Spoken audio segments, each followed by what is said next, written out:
Bismillahirrahmanirrahim. Amalan apa yang bisa menjadikan kita sukses, soleh, kaya? Kok seperti Ustaz Khalid? Jangan saya. Patokannya Abu Bakar, Umar, sahabat-sahabat Nabi gitu.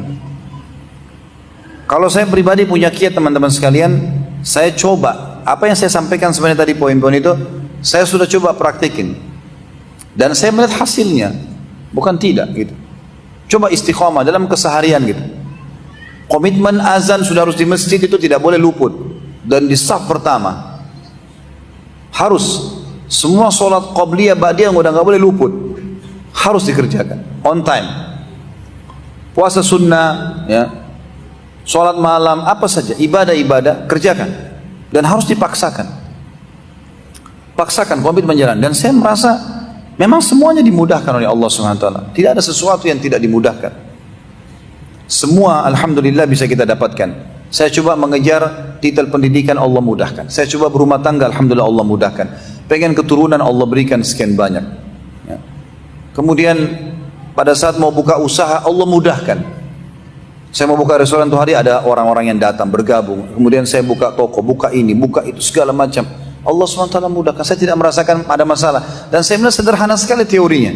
Istiqomah aja di jalan Allah dan nikmati ibadah itu. Tinggalkan larangan dan jangan setengah-setengah jadi orang baik. Kadang-kadang kita masih setengah-setengah teman-teman. Buat ibadah sholat tapi ya nggak apa-apa deh saya juga begini. Ada dosanya yang dikerjakan. Ini keliru ini. Coba istiqomah sekalian jadi orang baik. Tinggalkan semua walaupun ada kesempatan untuk berbuat dosa. Maka saya yakin sekali akan dibuka oleh Allah Subhanahu wa taala, ya. Apakah ada amalan-amalan untuk menanamkan rasa sabar dalam masalah transisi karena merasa masih ketergantungan dengan dosa-dosa yang sebelumnya dan mengharap pertolongan Allah Subhanahu wa taala? Sabar kan ada 3 teman-teman. Sabar dalam mengerjakan ketaatan. Jadi pada saat antum lagi hadir di majelis ilmu seperti ini butuh kesabaran. Duduk dengar ceramah 2 jam, ya. Kita mencari nafkah laki-laki misalnya butuh kesabaran, ya. Jihad, haji, umrah, mungkin akhwat juga pakai jilbab, urus anak segala macam, butuh kesabaran dalam ketaatan. Sabar, nikmatin itu, ya. Kemudian juga yang kedua, sabar dalam meninggalkan dosa. Saya bilang tadi teman-teman, ada fasilitas kita untuk berbuat dosa, bukan tidak ada. Tapi sabar. Ada peluang lawan jenis, punya kesempurnaan fisik, punya segala macam, ngajak kita untuk berzina lagi. Sabar, tahan. Kita tahu ini haram. Kalau teman-teman ikuti ceramah saya di YouTube, banyak sekali kisah bagaimana mereka sabar, hanya Allah SWT berikan peluang-peluang, kesempatan. Puncaknya Nabi Yusuf alaihissalam diajak zina. Beliau sabar, ada godaan, gitu kan? Sampai Allah mengatakan dalam surah Yusuf, ya, walaqad hamma bihi wa hamma biha laula ar-ra'a burhana rabbih. Sudah berusaha si perempuan itu terus dengan segala macam luar biasa kecantikannya, kelembutannya, ya, godaannya segala macam dengan wanginya di kamar tidurnya. Dan Allah mengatakan Yusuf pun, gitu kan, bisa terpengaruh dengan itu. Kalau bukan karena dia melihat petunjuk dari Tuhannya. Kata sebagian ulama tafsir, sabar. Allah berikan kesabaran pada Yusuf alaihissalam. Memang sabar teman-teman sekalian. Kata Nabi SAW, siapa yang sedang melihat kelawan jenisnya yang tidak halal buat dia, lalu dia turunkan pandangannya, dia takut kena fitnah, dia nggak mau, dia turunkan pandangannya, maka Allah akan tanamkan dalam hatinya keimanan, kenikmatan iman sampai menjelang hari kiamat. Kuasa Allah SWT. Jadi memang kita harus sabar dalam meninggalkan dosa. Karena semua kita pasti punya peluang zina teman-teman. Bagaimana enggak? Kita safar masuk di hotel, sendirian di hotel, bisa panggil orang untuk berzina, nah, pada saat ini, pada saat itu, apa saja kesempatan banyak. Apa yang menghalangi kita berbuat dosa? Tidak ada kecuali kesabaran itu. Dan yang ketiga adalah sabar dalam meninggalkan cobaan harian, ya, cobaan harian. Dan yakinlah teman-teman, janji Allah yang bisa membuat kita bisa komitmen dengan sabar, janji Allah SWT. Tidak boleh ragu dengan masalah itu. Antum tinggal mempertahankan iman dan amal saleh. Demi Allah, janji Allah tidak akan luput teman-teman. Pasti, innallaha la yukhliful mi'ad. Yang kita baca tadi itu bukan teori saja. Praktekin akan didapat. Yang berjanji ini bukan pimpinan perusahaan, bukan presiden, bukan seorang saudagar kaya yang niat mau bantu kita. pencipta langit dan bumi. Ya. Coba tanamkan keyakinan yang sangat kuat. Ya. Ada judul ceramah saya di YouTube, saya sarankan teman-teman ikutin itu. Dan renungi kisah-kisahnya. Judulnya Saudaraku Inilah Pondasi Agamamu. Saya bicara tentang masalah satu kalimat penting yang harus ada dalam kehidupan seorang muslim, yaitu keyakinan. Tak boleh ragu teman-teman sekalian. Yakin. Sebagaimana antum yakin kalau lagi lapar, makanlah yang bisa menghilangkan lapar itu. Itu kan keyakinan. Sebagaimana kita yakin kalau haus, minumlah yang bisa menghilangkan dahaga itu. Kalau kita capek, tidurlah yang bisa ya menghilangkan capek itu. Seperti itu kita keyakinan. Semua masuk dalam masalah itu. Salat, saya akan dapat apa yang Allah janjikan. Tidak boleh ragu. Kata para ulama, puncak keimanan seseorang adalah keyakinan penuh semua apa yang Allah janjikan dia pasti akan dapat, dan keyakinan penuh semua yang Allah ancamkan bagi ahli maksiat akan kena. Itu puncak keimanan seseorang. Jadi yakin teman-teman sekalian, masa transisi hijrah itu masa pembersihan dosa antum saja. Banyak sekali ikhwah-ikhwah dan akhwat Masya Allah yang sudah hijrah, maksudnya mereka berubah, transisi dari masa jahiliyah, jauh dari agama dan pindah. Akhirnya mereka memang masa transisi ada cobaan-cobaan, tapi begitu sudah sampai pada titik klimaksnya, Allah SWT bukakan segala hal. Ya. Dan tentu saja Allah bukakan pintu-pintu ya rezekinya dan segala macam ini, itu bertahap. Ya, Allah SWT beri bertahap. Dan tiba-tiba kita sudah tiba-tiba bisa punya motor, kemudian punya mobil, kemudian mulai pindah ke jenis model yang lain dan seterusnya. Itu tahapannya. Amalan apa yang bisa dilakukan oleh anak yang merasa durhaka kepada orang tua yang sudah meninggal agar dosa-dosa anak tersebut dimaafkan? Tentu yang pertama beristighfar kepada Allah dulu, taubat kepada Allah karena ini dosa besar, durhaka sama orang tua. Yang kedua, siapapun orang tua atau orang muslim yang lain, kalau kita pernah punya masalah dengan dia, kalau itu berupa produk, barang yang pernah kita ambil, misalnya kita pernah ambil duit, kita pernah ambil barang, maka kita kembalikan kepada ahli warisnya. Walaupun kalau kita anak salah satu ahli waris, tapi karena beliau meninggal, maka itu jadi hak ahli waris. Misalnya kita pernah mengambil mobil, kita pernah mengambil uang. Ini loh, saya pernah ngambil uangnya ayah 10 juta. Ini saya kembaliin ya. Nanti dibagi untuk ahli waris. Kalau itu dalam bentuk benda, ya, kita kembalikan kepada ahli warisnya. Kalau tidak, kalau bukan benda, misalnya kata-kata kita pernah fitnah apa segala macam, atau kita tidak menunjukkan perintah-perintahnya, maka kita sekarang mengucapkan atau memperbanyak amal soleh lah buat dia, menyebut kebaikan orang yang sudah meninggal tersebut, dan juga kita memperbanyak amal soleh, ya, memperbanyak amal soleh buat dia seperti sedekah, ya, seperti haji dan umrah dan seterusnya. Apabila kita sudah taat kepada Allah setaat-taatnya, bagaimana sikap yang terbaik? Yang pertama, bolehkah kita yakin meninggal mendapatkan janji Allah surga, atau kita selalu merasa khawatir tidak cukup amal ibadah karena hanya Allah yang tahu perhitungannya? Karena saya pernah dengar dua kisah di atas. Tentu konsep ahli sunnah wal jamaah adalah beribadah kepada Allah diikuti dengan khauf dan raja. Ya. Khauf artinya rasa takut, kekhawatiran, ya, yang diikuti dalam hati, jangan sampai amal saya kurang, atau takut kena azabnya Allah. Di sisi lain dia juga berharap sekali bagaimana Allah SWT menerima semua itu. Memang di antara itu konsep Ahlus Sunnah wal Jamaah. Tapi kita tidak boleh ragu teman-teman sekalian. Kita harus yakin janji Allah benar, kan gitu. Dan rasa takut yang ada lebih cenderung kepada takutnya dihukum oleh Allah kalau seandainya masih ada dosa yang belum dimaafkan. Kenapa akhir-akhir ini saya merasa sangat susah sekali untuk bangun tahajud? Tidak seperti dulu, Ustaz. Saya sudah coba muhasabah diri, tapi saya tidak tahu di mana salahnya yang membuat saya susah dalam beribadah. Mohon pencerahannya, Ustaz. Dosa. Ada dosa. Mungkin kadang-kadang dosa, teman-teman, maaf. Dosa itu kadang-kadang kita sadar atau kita tidak sadari terjadi. Bisa saja disebabkan karena kita atau orang lain yang menyebabkannya untuk kita. Contoh misal, saya pernah dengar kisah seorang hafidh Quran di Indonesia ini, di Jakarta ini. Kisahnya dinukil dari seorang teman yang saya kenal dan insya Allah terpercaya. Dia mengatakan orang ini hafal 30 juz. Tiba-tiba berlalu masa-masa dalam hidupnya, beberapa juz dari hafalannya hilang. Dia coba ulangi, tidak bisa ingat.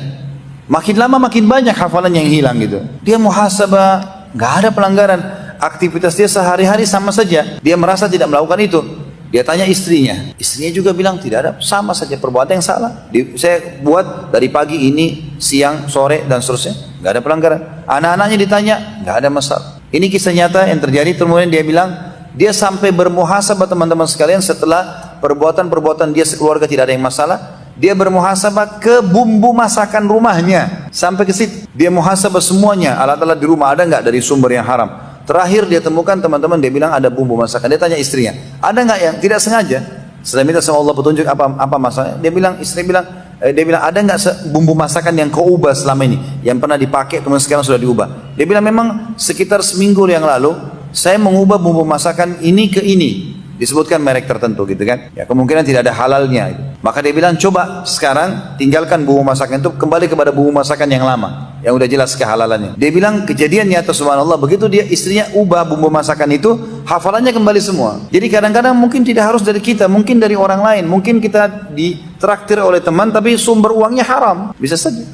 Ya nih, seperti teman-teman yang dari sumber hasil korupsi misalnya atau dari riba, nggak bisa kita mengatakan ini halal. Maka masuklah hal-hal yang haram dan kita. Banyak sekali contoh-contohnya masalah ini. Jadi dosa, dan ini dalilnya adalah pernyataan Ibnu Umar radhiyallahu anhu, di mana beliau berkatakan dalam athar yang sahih, aku mengetahui aku punya dosa pada saat Allah sampai mengharamkan aku sholat malam dan sholat subuh berjamaah di masjid selama sebulan. Dalam riwayat lain beliau mengatakan terkadang aku mengerjakan satu dosa kecil, sudah cukup Allah mengharamkan aku untuk sholat berjamaah di masjid sebulan. Jadi itu memang dari dosa teman-teman sekalian. Karena salah satu hal tanda-tanda kenikmatan ibadah dan puncak ibadah adalah pada saat Allah memberikan taufiknya kepada kita untuk mengerjakan ibadah itu, termasuk sholat tahajud.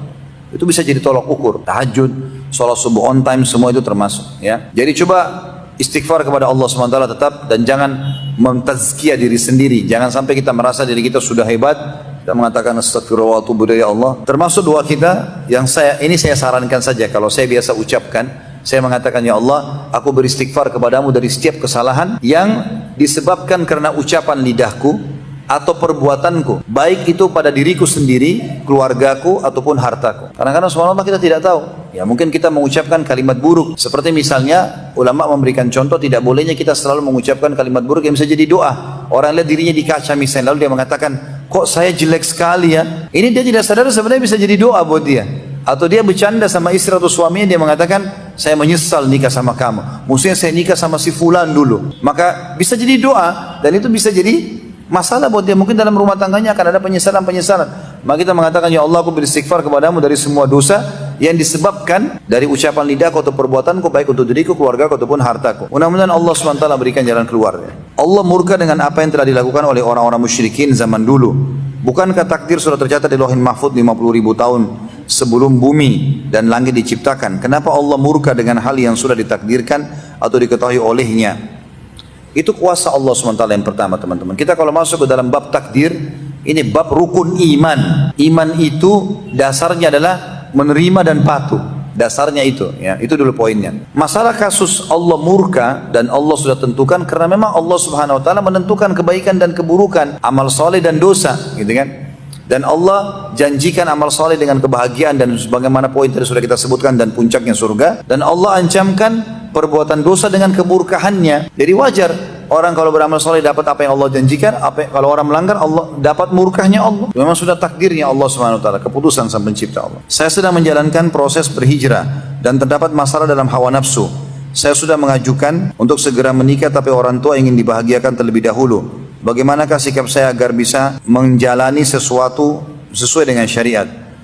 Teman-teman sekalian, jangan pernah lepaskan diri untuk berdoa kepada Allah setiap saat. Apapun kendala yang kita hadapi, misal kita lagi keluar macet, langsung alhamdulillah wassalatu wassalamu ala rasulillah. Segala puji bagi Allah dan juga salawat pada Nabi SAW. Selalu baca tahmid dan salawat, karena ini kata kunci juga diterimanya doa. Ya Allah, mudahkanlah macet ini buat saya. Misal begitu. Apapun yang kita hadapi, termasuk dalam masalah tadi kasus orang mau menikah, orang tuanya masih ada penghambat, ya, maka mohon kepada Allah SWT agar dilunakkan hatinya, dimudahkan urusannya, gitu kan. Dan tidak ada yang mustahil teman-teman. Mengeluh dengan manusia, berkeluh kesah dengan manusia, hanya akan sampai kepada pendapat dia sebagai manusia. Ada kisah nyata seorang syekh di Saudi, namanya Syekh Muhammad. Beliau sekarang salah satu Hay'ah Kibar Ulama, salah satu ulama besar di Saudi. Kalau kita di Indonesia mungkin masuk dalam MUI ya, seperti itulah. Ada majelis ulama di Saudi. Dan beliau bercerita, ada satu temannya syekh juga di Madinah, anaknya kebetulan 2 orang perempuan, dua-duanya sudah menikah.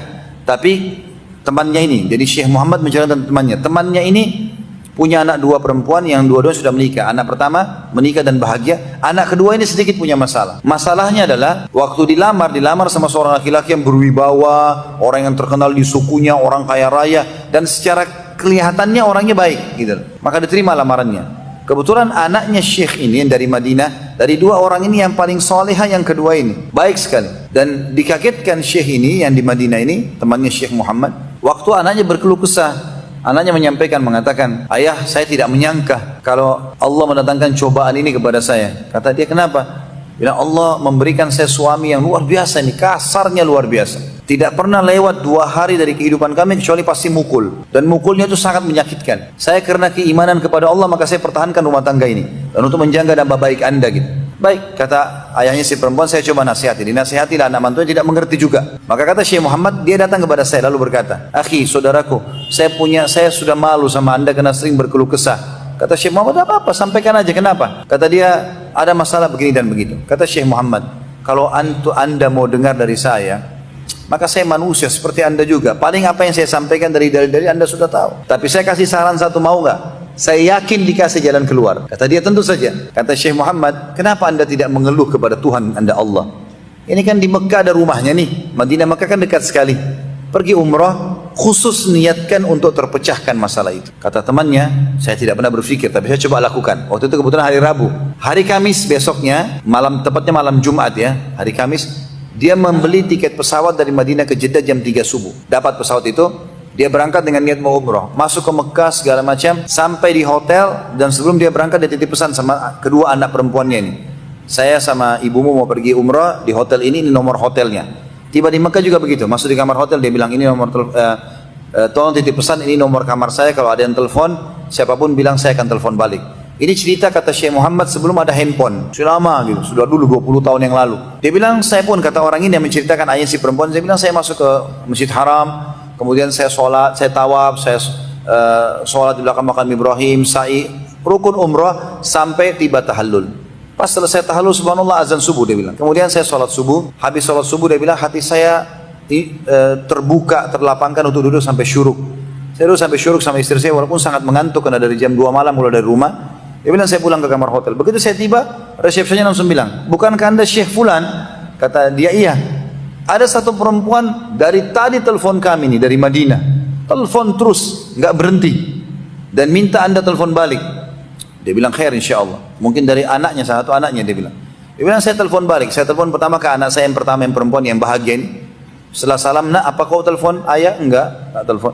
Mungkin adik saya si Fulana. Kata Syekh ini, ayahnya si perempuan ini bilang, saya sudah bayangkan bahkan ada masalah baru, pukulan baru, keluhan baru. Tapi sudahlah, saya terima keluhan anak saya. Saya telepon, kemudian anak saya angkat. Saya tanya, nak, setelah salam, apa kau telepon? Dia bilang, iya. Saya telepon ayah. Khairan insya Allah, mudah-mudahan baik.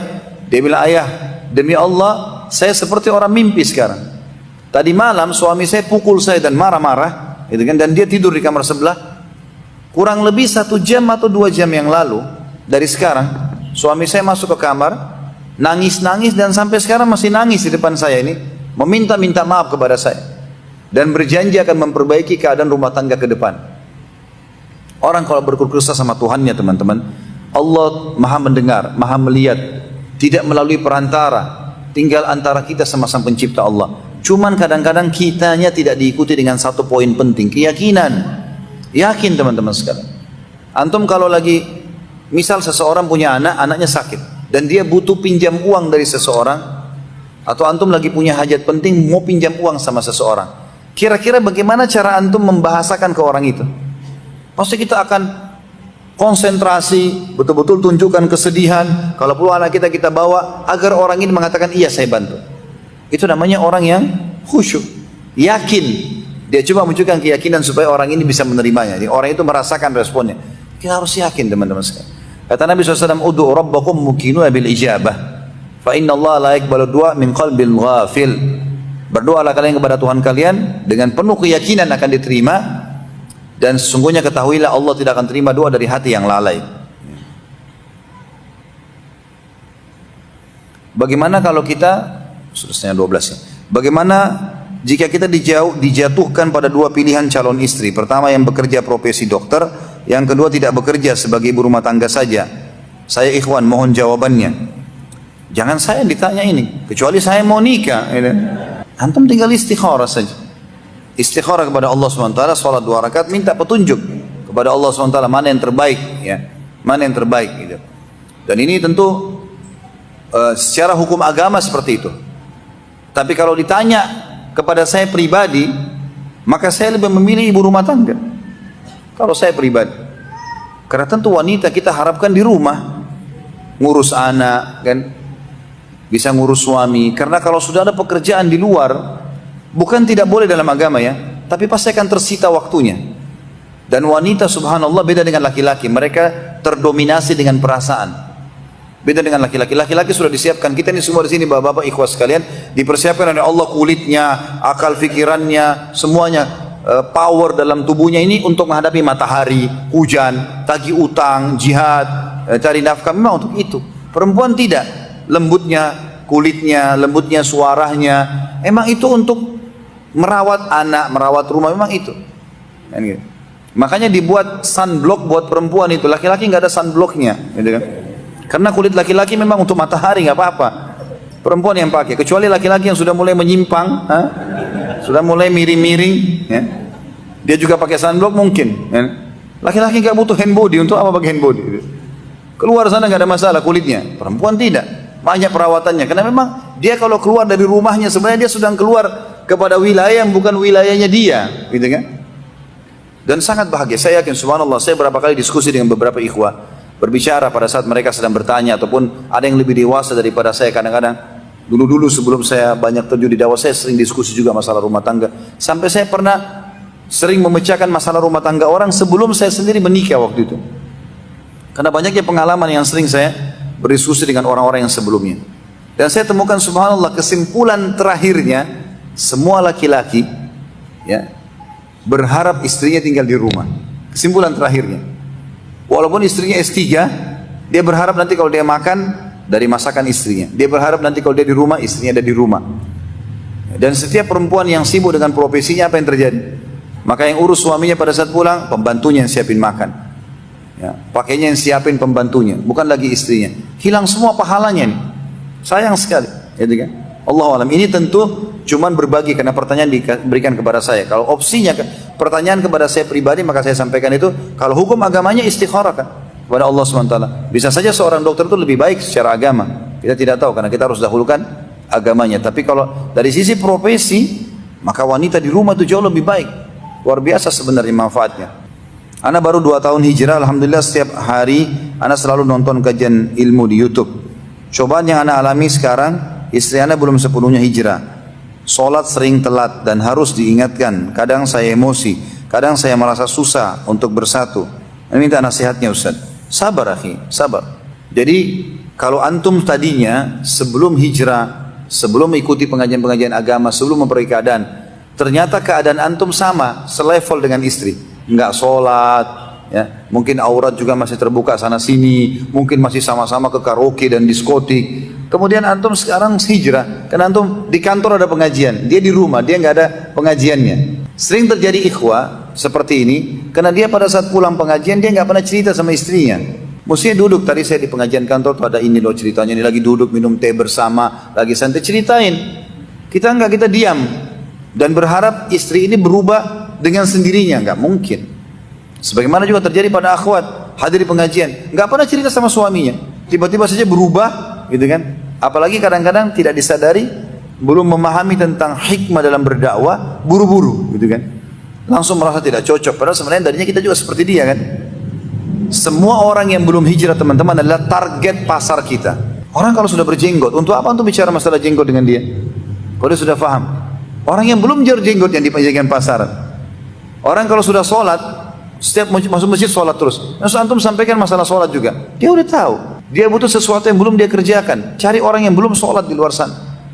Kebanyakan ikhwat dan akhwat kita begitu hijrah, maka selalu yang jadi tolak ukur performanya orang. Begitu ketemu lihat berjenggot nggak? Kalau bukan berarti bukan teman saya. Atau berjilbab besar nggak? Kalau enggak berarti bukan teman saya. Keliru. Justru itu adalah pasar-pasar kita. Kita tanda kutip seperti marketing yang sedang mau menawarkan produk kita, Islam dan Sunnah.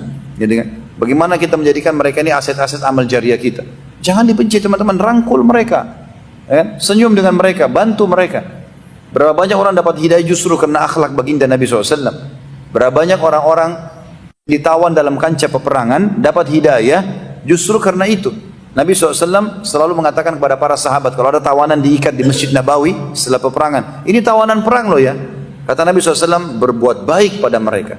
Sampai para sahabat, kata orang-orang kafir yang hanya masuk Islam, kami melihat para teman-teman atau sahabat-sahabat Muhammad pada saat mereka sedang pegang kurma di tangan kirinya, kurma kering, roti manis di tangan kanannya, maka dia menyodorkan yang roti manis ke mulut para tawanan perang, dan dia makan kurma kering, gitu kan. Sampai kalau roti itu jatuh ditahan supaya nggak akan sentuh tanah, dimasukkan lagi ke mulut para tawanan, lukanya diobatin. Perbuatan-perbuatan baik ini hanya membuat orang-orang dapat hidayah, gitu kan. Jadi mestinya kita menunjukkan yang terbaik. Kalau saya sarankan, Allah alam, sabar, ya. Dan anda sebagai suami tentunya harusnya lebih paham tentang sifat-sifat istri. Di saat-saat dia lagi senang, lagi nyaman, kita sampaikan, ya. Dan biasanya perempuan lebih cenderung dengan perasaan.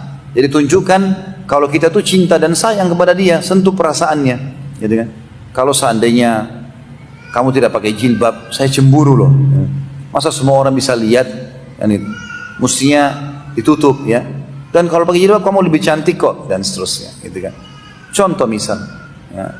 Jadi dia memang coba menyentuh sisi perasaan, ya. Sisi perasaan itu sangat penting, karena memang perempuan berjalan dengan itu. Kalau masalah sholat juga begitu. Jangan teman-teman pakai retorika yang tidak ada hikmahnya. Kenapa kau nggak sholat? Saya nyesal nikah dulu sama kamu. Apalah segala macam. Nanti kamu masuk neraka tuh kalau nggak sholat. Orang kalau sedang meninggalkan satu perintah, teman-teman sekalian, dia butuh untuk didakwahi. Didakwahi. Dakwah artinya kita sampaikan dengan hikmah, dengan baik supaya dia mau menerima. Itu dakwah. Ya. Bedakan antara saya sedang ngajar di sebuah kelas. Saya ngajar di sebuah kelas, ini di depan saya semua mahasiswa yang siap menulis untuk menulis sebuah karya ilmiah misal. Kayak orang lagi kuliah, maka saya datang mengajar. Beda mengajar dengan berdakwah, beda. Ya. Kalau saya mengajar, tulis dalam buku ini, halaman ini, ya. Hafalin ya, dan seterusnya. Supaya nanti mereka ada ujian ya, itu belajar namanya. Itu untuk di kelas lain. Tapi kalau masyarakat umum teman-teman, termasuk pengajian seperti ini, maka harusnya yang saya lakukan itu adalah saya berdakwah. Bagaimana saya menyampaikan ini supaya antum bisa terima. Dan saya targetnya adalah setiap orang di antara hadir ini menjadi aset amal jariah saya. Sehingga saya bukan menghardik, saya sedang menyampaikan dan menyampaikan keutamaan supaya bisa diterima. Ya, orang kalau mau bunuh diri, orang kalau lagi mau berbuat zina, orang kalau lagi, selalu penyampainya dakwah ini. Ada seseorang yang datang kepada Nabi SAW mengatakan, ya Rasulullah, saya bisa meninggalkan semua larangan Islam kecuali satu, izinkan saya berzina. Nabi nggak bilang, Allah berfirman dalam Al-Quran, ya, jangan dekati zina. Enggak. Karena orang ini memang mau berzina dia butuh dakwah. Kata Nabi, apa kau mau kalau ibumu dizinai? Tidak. Kau mau kalau saudarimu dizinai? Enggak. Istrimu? Enggak. Lalu bagaimana kau mau kerjakan untuk orang lain? Itu namanya dakwah. Beda. Jadi diperbaikin, gitu kan? Jadi harusnya hati-hati teman-teman sekalian. Jadi seperti inilah. Dia sekarang ini butuh dakwah. Belum masuk iman dalam hatinya sebagaimana antum merasakan. Sehingga bagi dia sholat belum penting gitu. Jangan emosi. Gitu. Perempuan itu pakai perasaan. Kalau kita lembut maka akan nyambung dengan dia. Dan dalam perasaan itu banyak cabang-cabangnya. Di antaranya itu ada sifat dendam. Bahaya sekali. Antum kalau lagi bertengkar sama istri, ribut di WA, maka saya yakin kalau sudah 1 minggu berjalan, mungkin antum laki-laki sudah hapus WA-nya. Kalau akhwat kita coba tanya deh. Kira-kira kalau ada ribut sama suami, setahun yang lalu, 2 tahun pun masih disimpan WA-nya. Lagi duduk minum teh sama-sama, kemudian tanya ke tempat tersebut masalah itu misalnya. Maka dia bilang, kau pernah lakukan? Kita sudah lupa ini, kapan? Ini ada buktinya. Dia masih kenang gitu. Ada tanda kutip sifat dendam di sini yang terhubung dengan perasaan. Ego terbawa dalam masalah seperti itu. Dan ini memang terbawa dalam masalah perempuan semua. Dan biasanya kalau ada jasa-jasa yang sampai kepadanya, di saat jasa itu sedang kita berikan, misalnya dia minta diantar kemana, ya dia sedang dibantu orang tuanya, nah kita titipin pesan agama di situ, gitu kan? Titipin pesan, ayo kita sholat sama-sama yuk. Saya setelah pulang dari masjid nanti saya imamin kamu sholat ya, tapi dalam kondisi jiwa lagi tenang, ya. Bukan dia lagi ada masalah. Maka ini perlu dakwah teman-teman sekalian. Nabi Nuh alaihissalam sabar mendakwahi istrinya 950 tahun walaupun istrinya meninggal dalam keadaan kafir akhirnya, tapi sabar, didakwahi. Karena belum tentu juga ya mungkin itu memang cobaan kita yang di situ kita bisa dapatkan. Kalau memang betul-betul satu poin, kalau dia sudah betul-betul kita dakwahin dan tidak bisa juga, ya apa boleh buat. Disitulah kita tinggalkan, ya. Artinya kita istikharahkan kepada Allah Subhanahu Wa Taala. Kalau memang Allah berikan kenangan jiwa untuk berpisah, ya sudah berpisah. Tapi setelah ikhtiar, ya. Mudah-mudahan apa yang saya bacakan tadi itu sudah mewakili. Karena lebih dari setengah sudah kita baca, alhamdulillah. Baik, mungkin begitu saya Bapak Ibu sekalian. Saya masih ada pengajian di tempat lain lagi. Semoga apa yang kita bahas hari ini bermanfaat buat kita semua. Dan kita berdoa kepada Allah Subhanahu Wa Taala dengan kemahamurahannya agar seluruh amal soleh yang pernah kita kerjakan tanpa terkecuali sampai menjelang ajal atau nanti diterima dengan kemahamurahannya. Dan semoga seluruh dosa yang pernah kita kerjakan, sekecil sampai sebesar apapun, diganti dengan kemahamurahannya menjadi pahala. Dan selalu kita berdoa dan tidak pernah luput dari lisan kita insyaAllah agar negara kita Indonesia menjadi negara yang aman, tentram, damai, dan seluruh umat Islam di bawah naungan ukhuwah Islamiyah, dan juga diangkat perselisihan di antara mereka, serta diberikan atau dikaruniakan pemimpin muslim yang adil yang kembali kepada Al-Quran dan Sunnah. Dan semoga Indonesia menjadi contoh bagi negara-negara yang lain. Dan tidak pernah kita lupa juga doakan saudara kita di Palestina, di Syria, di Yaman, di Irak, di Myanmar, di Ahsa, di mana mereka berada dan tertindas. Semoga Allah ikhlaskan niat mereka, terima para syuhada mereka, muliakan Islam di tangan mereka dan tangan kita semua. Dan semoga Allah partisipasikan kita bersama mereka di pahala, baik dengan doa, dengan harta, juga dengan jiwa kita. Dan semoga Allah dengan kemahamurahannya menyatukan kita semua di surga firdausnya tanpa hisab. Mana saya bukan di majelis ilmu yang mulia ini. Kalau ada benar dari Allah, kalau ada salah dari saya mohon dimaafkan. Subhanakallahumma bihamdika asyhadu an la ilaha illa anta astaghfiruka wa atubu ilaik. Wassalamualaikum warahmatullahi wabarakatuh.